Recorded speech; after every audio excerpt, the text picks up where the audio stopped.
Sports Games, and I'll be your host, and I will help guide you through this process. And I want to thank Angela Eureka Smith of Opportunities Hub for sponsoring tonight's storytelling adventure. And tonight, we're going to experience a truly unique and collaborative gamified approach to creating story narratives.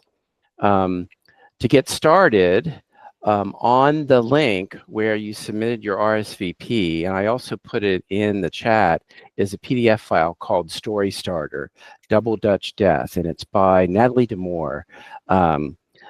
She's our very own. So please download that document for your reading pleasure.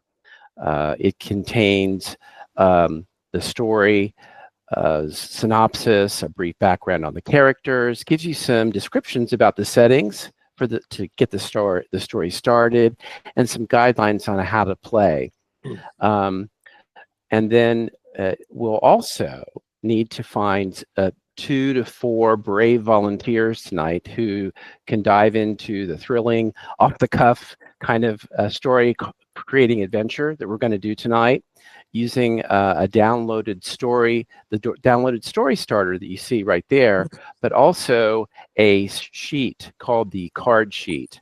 And so whoever's going to play tonight, there are links also for each player to have unique cards that they will use as part of the game. And I'll be guiding you through that, but I guess now is when I need to solicit people who would like to play the game versus just listening. So who do we have for volunteers who would like to play?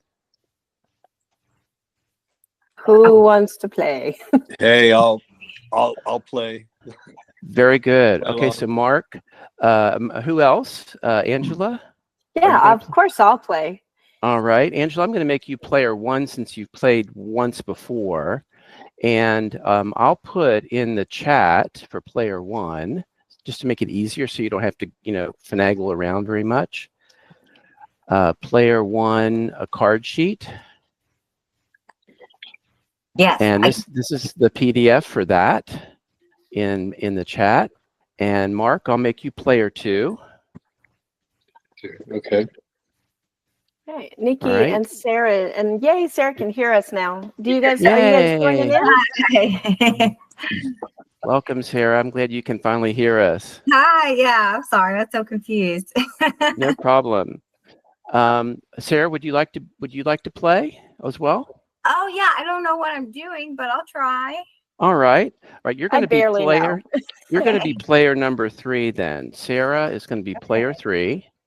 Okay. You need to download a few documents. You download that first document I talked about, but you're also going to download a PDF that's got your specific cards. And I'm going to give you in the chat right now. This is your document. So you'll download those. So Angela's going to be player 1. Mark's going to be player 2. And Sarah's going to be player 3.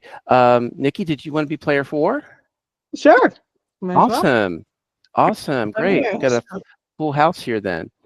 So Nikki is going to be player 4. And here's the link in chat for you. And you can download that. At the very beginning of all these links was the story starter that I'm showing right here in the thing. You'll want to have that as a background. I'll give you a little bit of time to download those so you have them.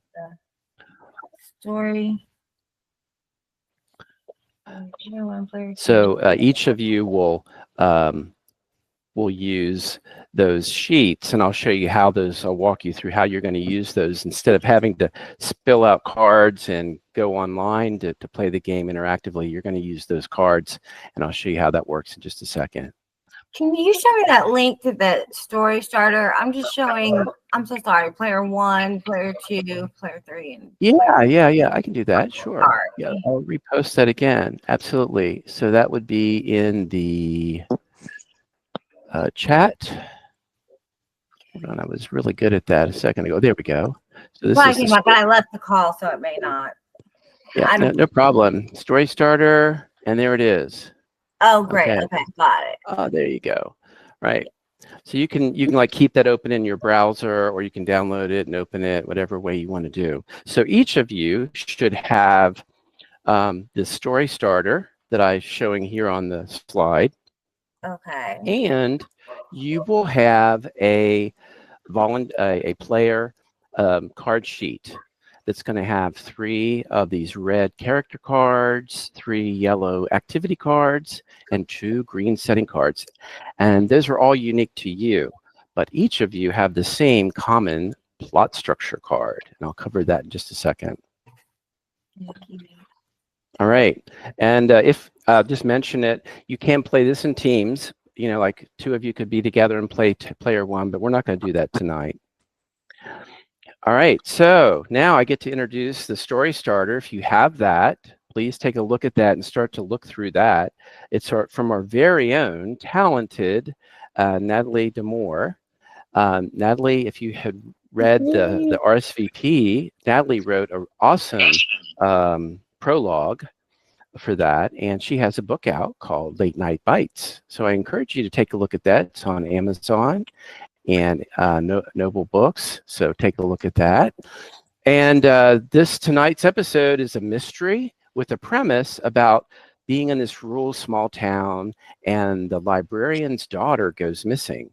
And then shortly after that, there's a murder, okay? And so there's a lot of mystery about what's going on, and it starts on a Friday where if you read through that, and then it progresses, and you're going to create this story together collaboratively as you go along.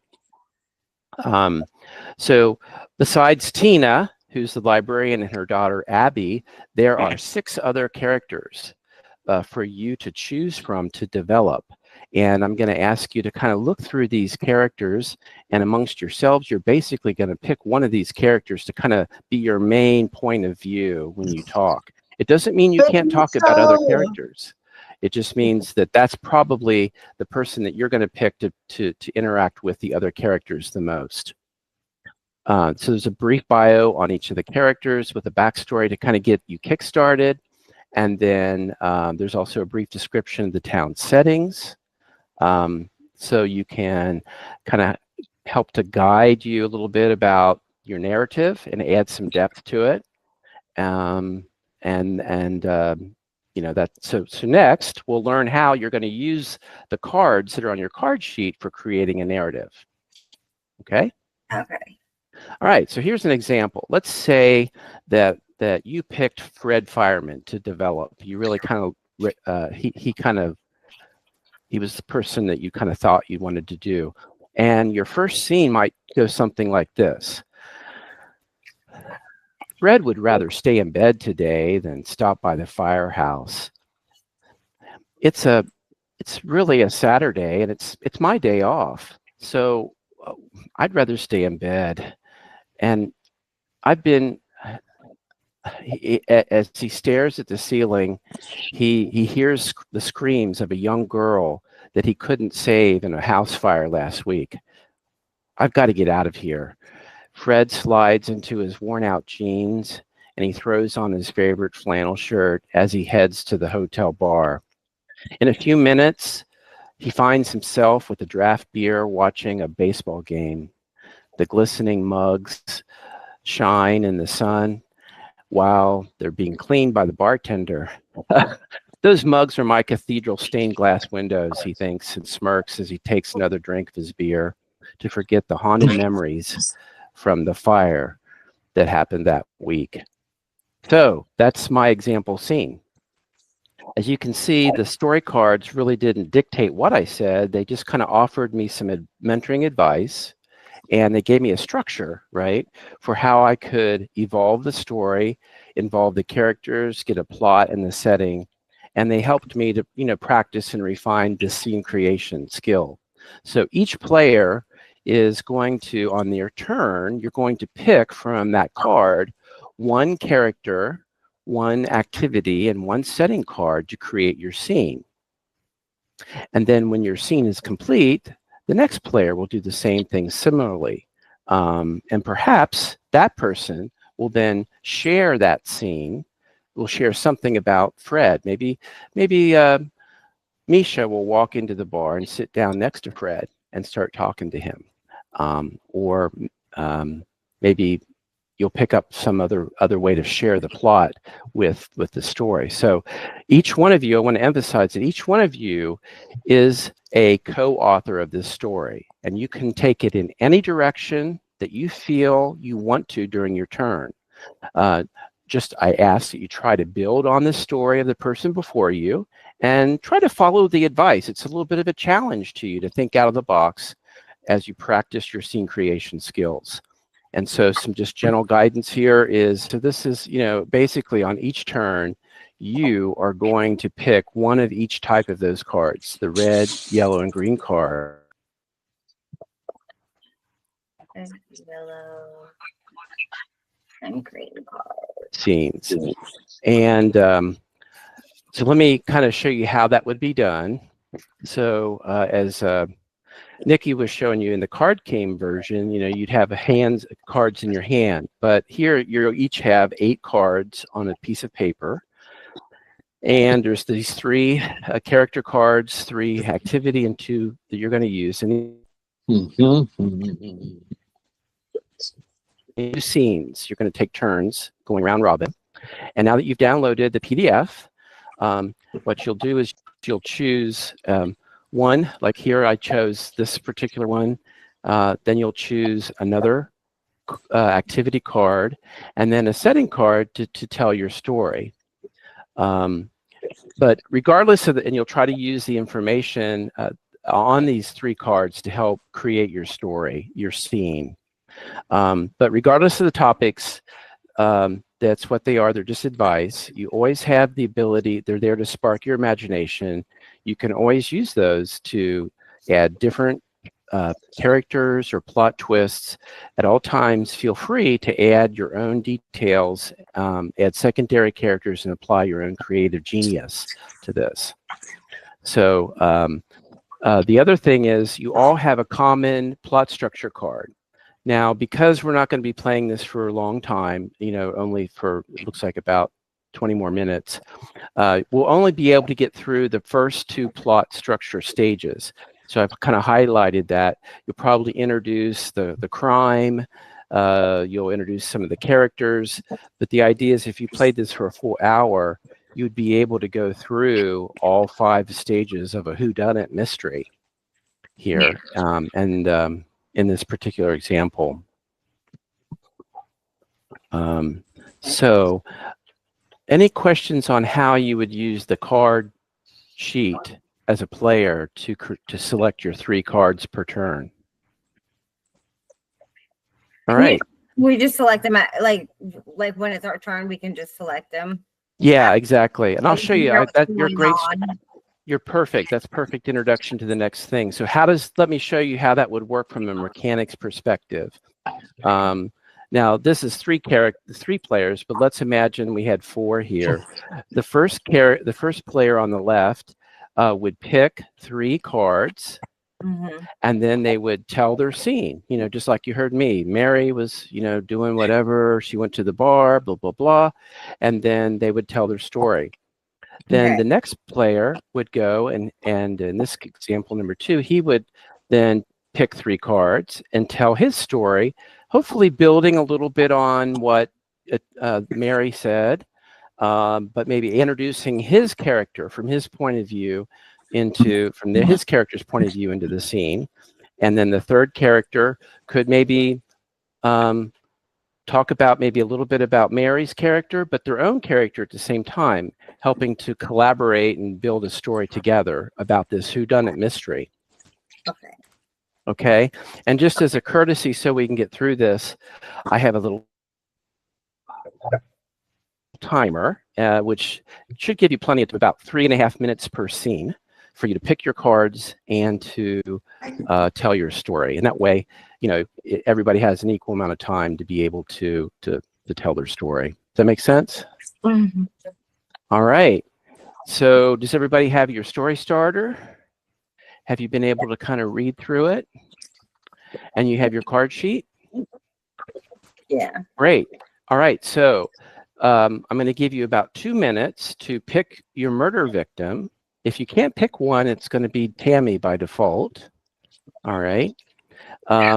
Then each player, I want you to select a character to develop, focusing on, them, who they are, their weaknesses. Think about that. We'll spend a minute or two. You can talk amongst yourselves about which character and murder victim you want to play. And then we'll pick a first player to, Angela's going to be the first player to start. She'll start off the whole story with her 3 cards. And then each player will add to that, contributing to it. And then we'll continue that for a total of 8 scenes, and then use the plot structure to guide your cards. So let's get started, and reading through that plot structure, think about who you want the murder victim to be.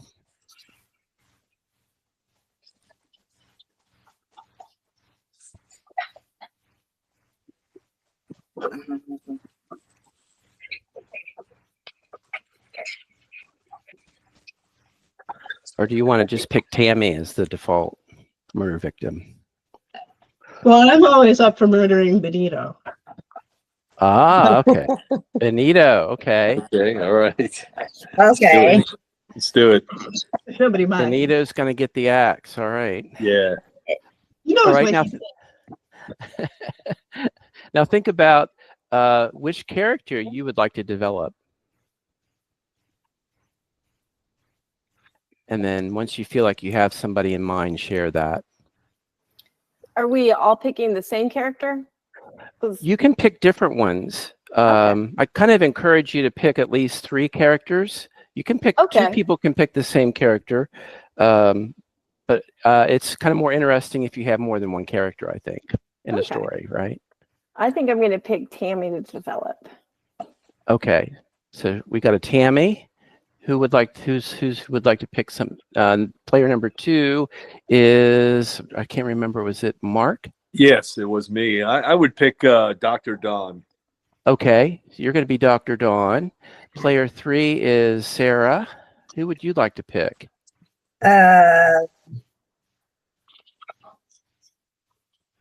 Mayor Misha. Mayor Misha, cool.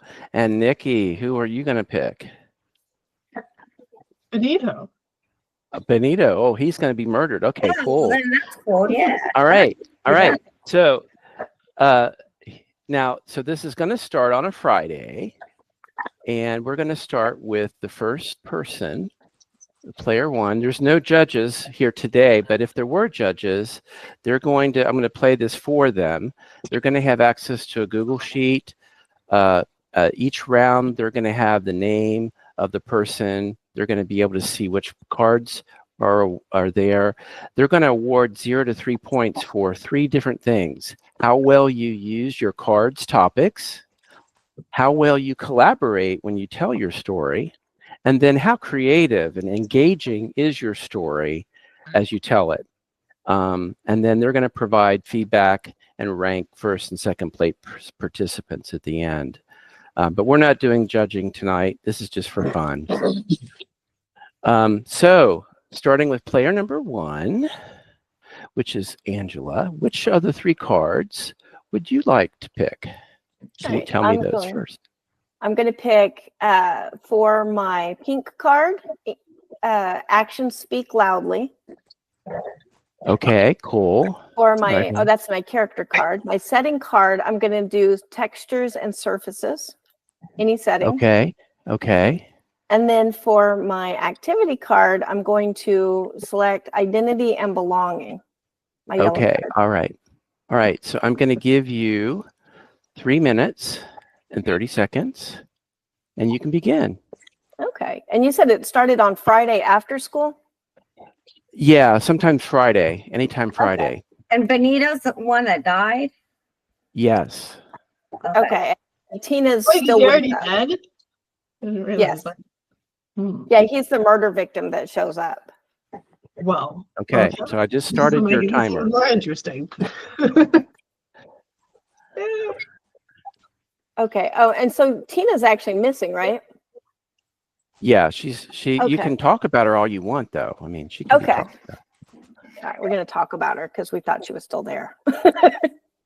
All right, I'm ready. Go for it. All right. Teacher Tammy is in the classroom, and she is so angry right now. She actually smacks a pot of paints on the ground that belonged to Tina. It's out of Tina's cubbyhole. You know, Tina's like little art shelf that she has reserved for her. All the kids have their own art shelf reserved, and she's really angry about it. She smacks the paints down. They splash over the wall, and she's muttering to herself. And she's looking at how the paints have dried up a little bit, so they have like a really congealed texture. It reminds her of blood. It reminds her of unpleasant things from her childhood coming back. And even though she's an art teacher, she actually absolutely hates tempera paint because of that thick quality that it has. And she tries to steer her students away from it, but it's part of the curriculum that they go back to. And part of the reasons why is she has some very visceral memories attached to tempera paint and that texture, as well as she's highly sensitive to textures.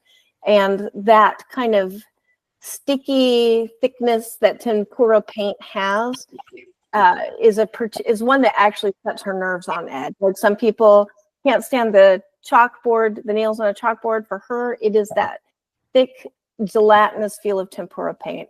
And so her and Tina have had many arguments because Tina chose to paint her mural with that type of tempera paint, much to teacher Tammy's anger. And she doesn't understand why her students won't listen to her more and not do that and not follow other mediums.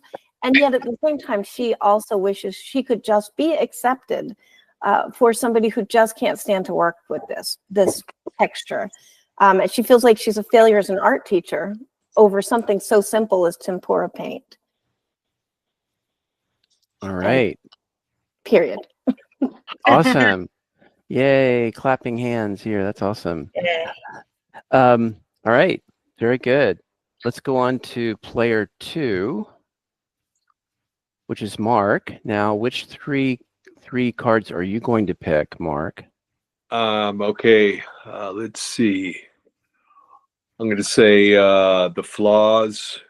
The pink card, the flaws, quirks, or contradictions. Okay. All right. I've marked that one. And the green card, personal memories. Oh, that's your card. Yeah. Yeah. And I would say uncontrollable emotional event. All right. Very good. Those are your 3 cards. I'm going to restart the clock here. You got 3.5 minutes. Go for it. All right. So I'm Dr. Dawn. Dr. Dawn is a very conflicted soul.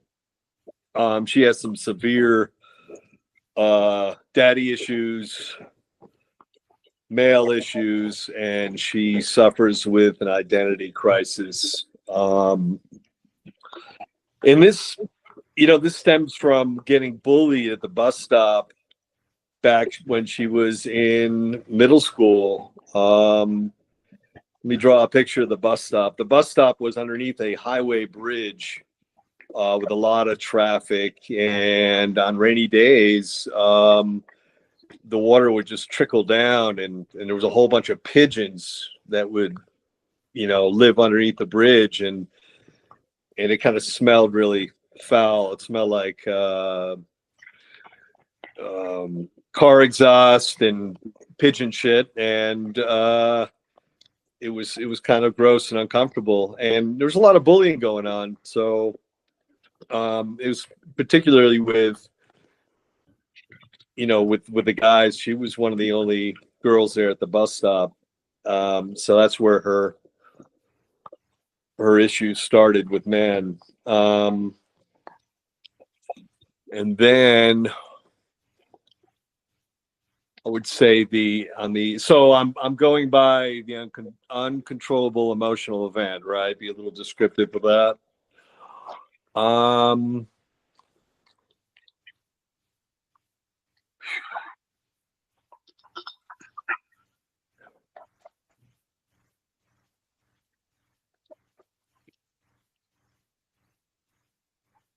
I'm sorry, I'm kind of at a loss here, but It's okay. I'm going to It's go on okay. here. So can this uncontrollable emotional event, this could be at any point in Dr. Don's life, or is this kind of, Sure. yeah, You are okay. the author. You are the Well, author. You yeah, can make anything happen. when I'm gonna stick with the scene underneath the bridge and at the bus stop. The uncontrollable emotional event was when she got bullied so much that uh she would lash out. She would lash out at the boys and just violently. Okay, let me back up here. Sorry, I'm not good on the spot here. That's okay. She was pushed to an emotional outburst, and she would just overreact and explode. It was like an emotional outburst, and she would just jump on whoever was next to whoever was closer to her, even if that person wasn't guilty of attacking her in any way. So this would get her into a lot of trouble when by the time that she got to school, she had to go to the principal's office and try to explain her situation. And her parents were usually called in at that point. And the principal happened to be in a very overbearing, Okay. I would say I misogynistic. have to cut you off. Oh, I'm sorry. Okay. It's okay. All right. All right. Thank you very much, Mark. Yeah. Now we're going to go to Sarah, who is our next participant here. Sarah, what are the 3 cards that you are going to be picking? Okay, I did Mayor Misha, and I am gonna do secrets or well, I don't know if this falls under secrets or unrevealed information. Maybe physical. Yeah, I guess so. Okay. And, movement and action. I guess this is any setting, and this is fearing some outcome or event. Okay. Fearing an outcome or event. And then which of the settings cards, the green ones? She's Movement and action. Okay. she's driving to the library. Oh, okay. The library. Okay. Pardon me. She's driving there. She's not there yet. Okay. All right. Let me erase that then. She's in her car. I don't know if that counts. All right. So you got the library. All right. So, all right. Are you ready? Okay. Let's begin. So, Mayor Misha is a well-beloved mayor in Smalltown, and she's really distressed this morning. She it's early, and she's going to be early to the library. She hopes that she'll be let in. She leaves without telling her husband, just leaves a note, and she drives really haphazardly and quickly to get to the library to find Tina. It's really important because there's a tell-all book coming out, and it's called Double Life, Mayor of Smalltown or Mayor of the Underworld. And it's a thinly veiled fiction book that is about her. And she doesn't want it to be in the library. And then she has to go to the local bookstore after she hits the library. But Tina is the librarian, correct? Correct. Tina is her friend, and she believes that Tina will immediately take it off the shelves. The storybook owner and her have a little beef, so she doesn't know how exact what that one's going to be, but she's going to start with a friend first so she can explain what's going on and that it's all lies. And so she's very distressed because she's afraid of her past and her past contacts of people who know her from her life back then, which was pretty dark, that she's tried to erase. She is afraid that this will come back to haunt her, and these people will come back into the town because they will figure out where she is now. And this may bring unwanted people into the neighborhood, into the small town. Mm. Very good. Is that it? I think so. That's awesome. I love it. Very good. All right. Thank you so much. All right. Mika, you are player 4. What are the, let me restart this. What are the 3 cards that you're going to be selecting? Okay, so show their emotions for any character. Mm-hmm. And any setting. I don't know, I'm getting off of this. That's strange. Let me reset. Okay. This doesn't happen in my meetings, any other meetings, but on occasion it'll happen here.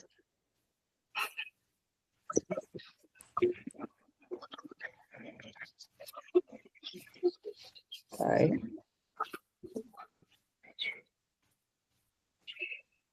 Okay. All right. And your activity card? Seems to have. Okay. Shocking plot twist.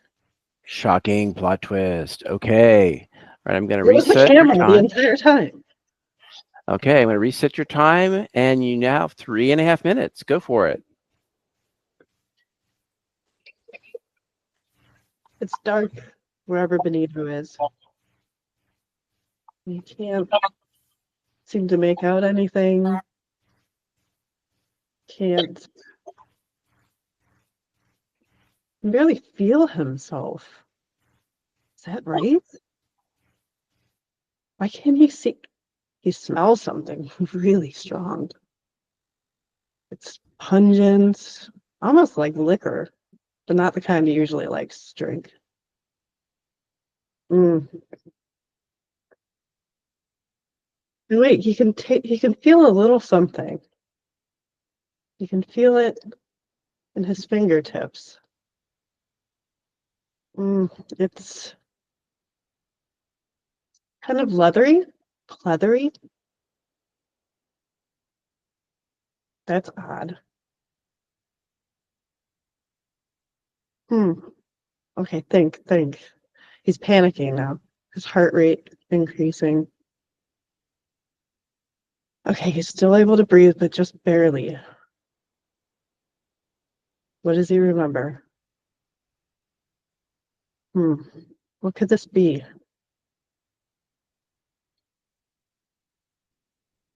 Now that book came out. That book. Did somebody do something to him? He was at the bar talking about that book that's coming out, telling people that it would be in the library, it would be in the bookstores. And nobody needed to know that he was the source for all of it, of course, but then there was Tina. Oh, Tina. Benita Tina. Wow. Now Benito really panics because nothing's working down there. He can't feel anything. Anything but fear.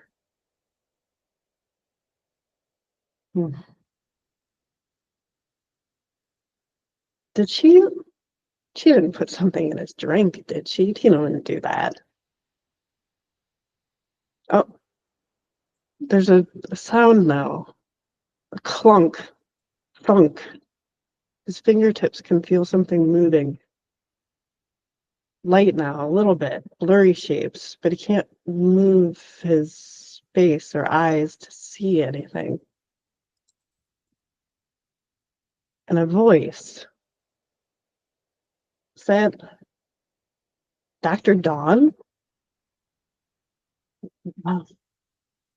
So Dr. Dawn is sitting over Benito, pulling him from the morgue drawer that she has placed him in. She says, well, Benito, it's time for you to go to the ovens. Bet you wish you didn't make fun of me way back when, don't you? Whoa, awesome. Big clap on that one. All right, it's back to you now, Angela. Which are the 3 cards that you would like to pick? All right. Well, this is, you guys have painted me into such a corner because I have to now try to pull all these together, right? Like now we have to have a story like this pulls This is into our a final storyline. scene. Yeah, each one's Yeah, the final okay. person's going to actually be Nikki. She's going to close this out. Okay. So I'm going to do actions speak loudly. You already picked that once. You need to pick a Oh, different did one. I? Okay. I'm going to Yeah. do the character's backstory then. Okay. All right. And I'm going to do temperature and climate as my setting Okay. card. And seeking redemption. I have no idea where I'm going with this either. So. All right. All right. Let me set your time. All right. You got 3.5 minutes. Begin. Okay. So we're going to start out in the hotel bar. And Tammy has gone in to just get a little, she finds that drinking rye, whiskey and rye, which I actually don't know what that is, but you know, I've heard it in a song. So she drinks whiskey and rye to pull off that edge of that visceral feeling when she has to go to the class and, you know, all of the horrific memories of the paint, whatever, the tempera paint. And in there, she sees Dawn, and Dawn is also tossing down shots because Dawn's upset about something. And so Tammy's like, "You too, huh? Bad day?" And Dawn's like, "Yes. You don't even, yeah, I just can't even get into it. You don't even want to know." And then oh yeah, that is the doctor. Who is the other person that came in? Mayor Misha comes in, and she says, "Bring the bottle, just leave it." Probably also whiskey and rye.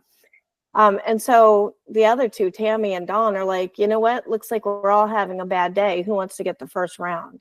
So they start drinking.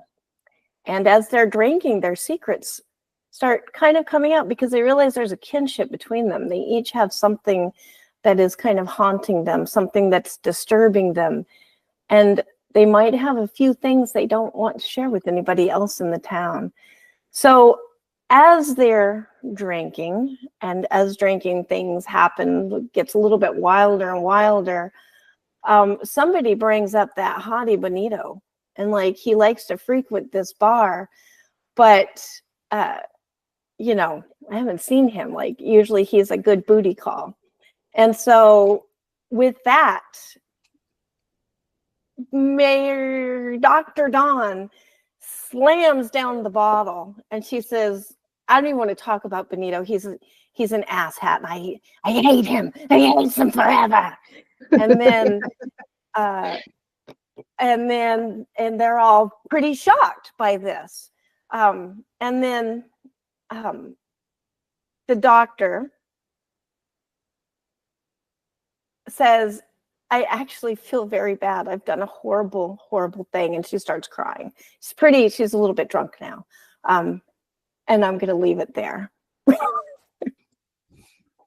Awesome. All right. Thank you, Angela. Now it's Mark's turn. Mark, what are the 3 cards you're going to use for your second and final scene?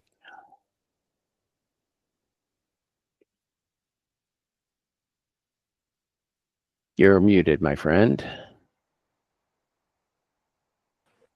There you go. Okay. I didn't realize what I got myself into here tonight, but it's fun, and I'm glad I'm amongst friends. So I'm gonna say on the pink cards, the character's motivation and goals, Gotcha. and the setting card is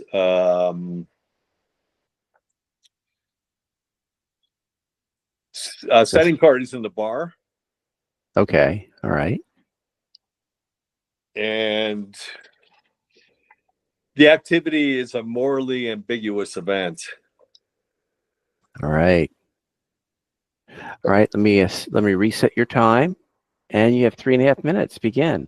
Okay, well, Dr. Dawn, when she was ridiculed at the bus stop, Benito was, they were both, in middle school, and Benito always said that he wanted to become a hairdresser, and he used to ridicule Dr. Dawn, and he started this rumor that she was a scarecrow because her hair was like broken straw. So all the kids called her the Scarecrow. So this brought back some pretty traumatic memories. So anyway, they're all drinking in the bar and they're slamming down shots. And Dr. Don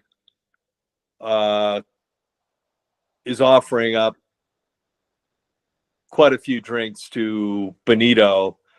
And since she is a doctor, she has access to certain medications. And when Benito wasn't looking, she slipped a little bit of a roofie in his drink, and Benito was starting to feel a little woozy. He said he was feeling tired, and Dr. Don said, "Yeah, I'll drive you home. Don't worry about it. You could just leave your car here, and I'll take you home." And yeah, I'm gonna leave it at that. All right. So they Thank leave the you. bar. All right. Very good. And now it goes on to Sarah. Sarah, which are the 3 cards that you would Sarah, we like to? can't hear you. You're Yeah, muted. you're muted. Sorry, forgot. Okay, I'm gonna do Dr. Misha emotional description, I guess is what it is. Okay. And I'm gonna do at the bar, and I'm gonna do fearing some outcome or event. Okay, you pick that once. Can you pick a different one? Well, I guess I could say hint at a future event or outcome. Okay. All right. That's fine. That's fine. Good Okay, job. So I'm going so to start your time. You got 3.5 minutes. Go. okay, so Dr. Dawn is getting Benito drunk for her own reasons, and after Dr. Misha had come in, or no, after Dr. Dawn again. After the mayor had come in, and Dr. Dawn had said that she was going to take Benito home, and she saw that she had roofied Benito. The mayor kind of saw her chance because she had her suspicions since Benito was a hairdresser. She knew that he was a big gossip, and she thought that he might be a big source of all this information, or at least spreading around that this book was about her. And so she wanted to pass that along to Dr. Dawn to egg her on a little bit, that she wouldn't say anything if something weird happened to Benito, because he had been so horrible to Dr. Dawn when she was growing up, and that he probably deserved some justice of some sort. And that's all I got. Is that a good anything? I love it. I love Yeah, it. You that did was some good. great plot twists there. So now she's got an alibi, right? Dr. Yeah. Dawn does. Yeah, great. Awesome. Okay, and you get to bring it on home, Nikki. This is the final scene. Okay. But you have it up on the screen there too, huh? Yeah, which one would you like to pick? I'll do the character backstory. Okay. the library, Gotcha. and vulnerabilities. Awesome. All right. So Benita Restarting. You is got pretty 3.5 vulnerable right minutes. now. There you go. Right, so it's definitely Dr. Dawn. And why she's talking about this? He doesn't even, they didn't grow up together. What is this woman talking about? Mm. And right next to her, is that Mayor Misha? But now they're lifting him. He knows that. The light's changing. Still a bit blurry, but he's making out a little bit. The bright lights, the smell of this place. He's at the morgue. He's got to be. No. Hmm. No. There's that other smell, the underlying smell. Books.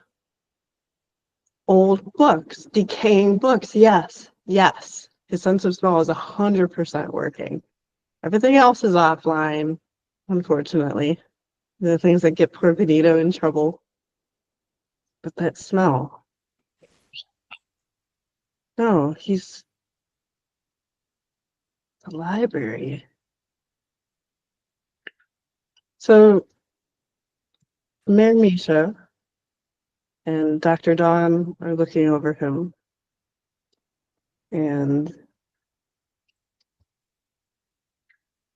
let's see. I'm trying to figure out a way to bring Tammy into things. And Tammy, we'll make her be there too. So all three ladies are over Misha.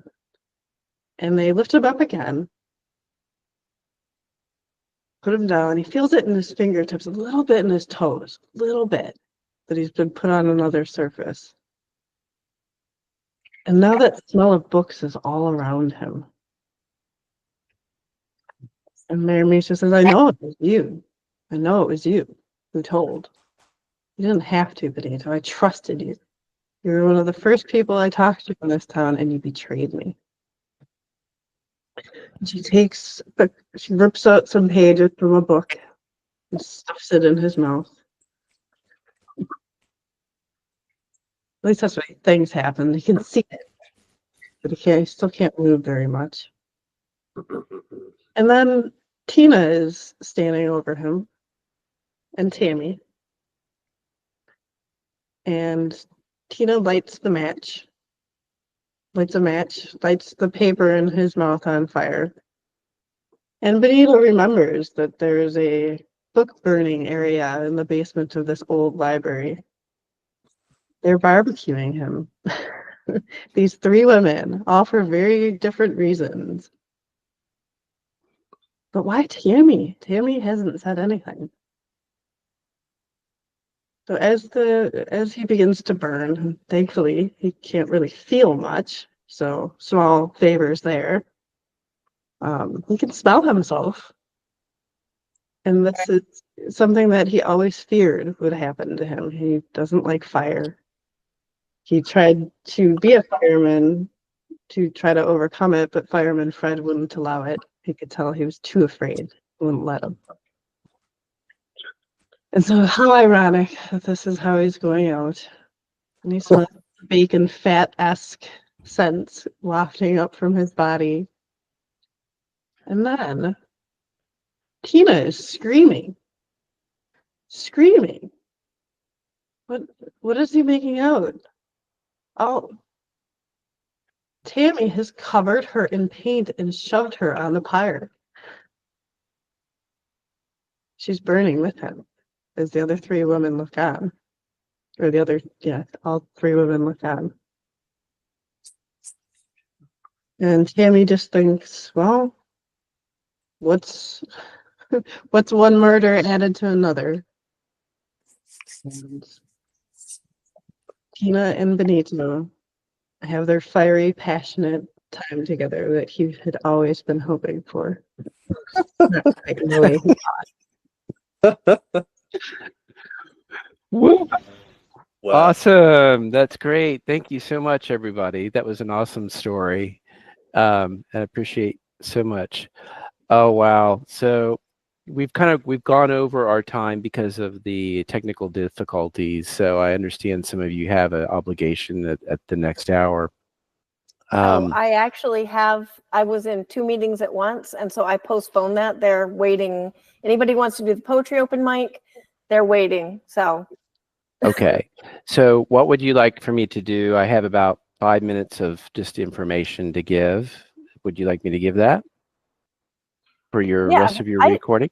I say Okay. yeah, because then we can give it to the judges and anybody who wants to play this in the tournament. Okay. So thank you so much for that awesome example. That was just so creative. I hope each one of you enjoyed your experience and your collaboration. It's now would be, if you had the time, we would talk about the fact what you used the cards, how you made your characters fascinating and relatable. Gosh, the way you had your plots and used the settings. I can think of 3 or 4 different reasons why your settings were so made it really come to life. That library scene, the bus stop scene. Each one of you had different things that you really focused on that helped to bring the story together in a collaborative way. And this is where the judges might say, hey, I really enjoyed listening to each player, and they may give comments about the activities. So that's where we would spend about 2 or 3 minutes just, talking about each other's, what you liked about it and what you liked about what each other did. I know we're kind of rushing through this, but and then there's a lot of information that you can get about creating great scenes, right, from Authortunities people here. I'm just going to read through this, show you what these are. Chekhov's gun principle was something that Angela presented.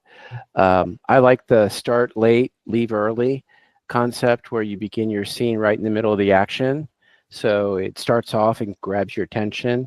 And then I like also just the foreshadowing that normally occurs at the end, where you give a hint to what's happening next. And that's what you guys did. You did a great job of that. So if you go back and look there's a lot of subtext that was used. Things were doing one thing but meaning another. That's awesome. The role playing and the realism. Wow, I thought Nikki did a lot of role playing up front that really set the stage for things as well. And setting as a character, I thought Mark's use of building the story of why Dr. Dawn was so angry, using that whole bus stop scene was really amazing. And I'm sure we could go into each one of your examples. And then, of course, you can play this game for free online.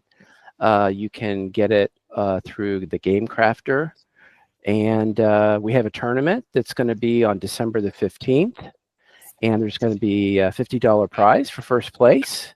And we're going to have if you get to the final 4, your story is going to be published in Space and Time magazine. And there's going to be other very fun surprises. We're going to have some really prominent, Angela's been out there recruiting some guest judges from different publishers to hear your story. And so it'll be an opportunity for you to get to meet and greet other publishers. Angela, did you have anything you wanted to say about the tournament?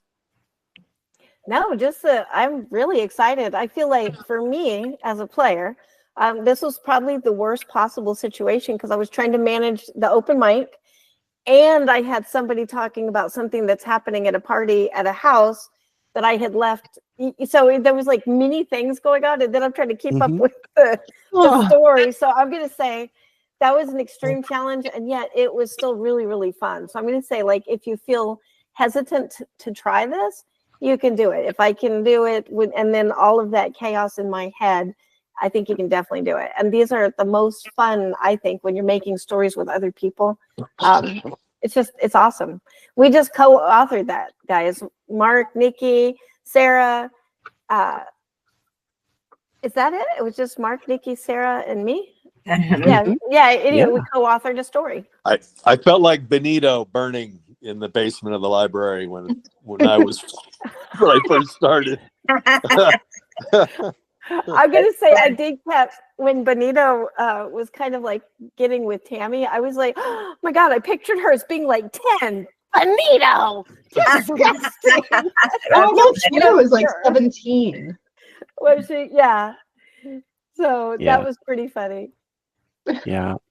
Any feedback? I mean, I know this is your very first time doing this, so it is a bit maybe new water for you, but did you guys have a good time? You enjoy it? Yeah, definitely. Yeah, it's a good practice. It's a good skill, and yeah, I could tell who the real writers are. I mean, you guys have such a vivid imagination, and Nikki, you certainly brought it home. That was good. Well, I've been a role player and a game master for 20 some years. And I'm never gonna go drinking. I'm never gonna go drinking with y'all. If I do, I'm gonna watch my drinks. That's for sure. Yeah. Watch what I drink. Put your hand over it. We used to call this concept musical GMs. So you take turns jamming the story. That's great. Well, thank you so much. I think I should return you to the open mic. You're only 15 minutes late, so thank you so much. Thank you, Angela, for hosting this, and hope to have many more in the future. Thank you. Thank you. We'll see some of you at open mic. Bye-bye. Bye, guys.